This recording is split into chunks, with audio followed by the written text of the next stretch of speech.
విషయము గిద్దలూరు కాన్స్టిట్యున్సీలో ఉన్నటువంటి ప్రజలందరికీ కూడా తెలుసు. స్థానికేతరుడు కాదని మీరు ఏ విధంగా మీరు ప్రస్తావిస్తారు? ఏదైతే ఖమ్మం మండలంలో ఉన్నటువంటి సైదాపురం గ్రామము గిద్దలూరు కాన్స్టిట్యున్సీకి సంబంధించింది కాదా? చెప్పండి. మీరు ఆ విషయమైనా కాదంటే గన స్థానికేతరుడు అనుకుందాము. కానీ తెలిసి తెలియని విషయాలతో మీరు ముందుకు వచ్చి మైకుల ద్వారా ప్రజలను మభ్యపెట్టే విధంగా మీరు మాట్లాడడం అనేది సరికాదని చెప్పేసి ఈ సందర్భంగా వారికి తెలియజేస్తా ఉన్నాను. ఎందుకంటే రాంబాబన్న క్యారెక్టర్తో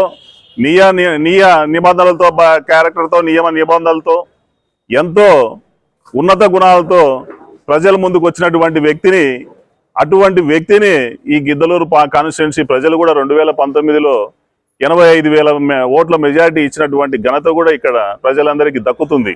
ఎందుకంటే మీరు స్థానికేతర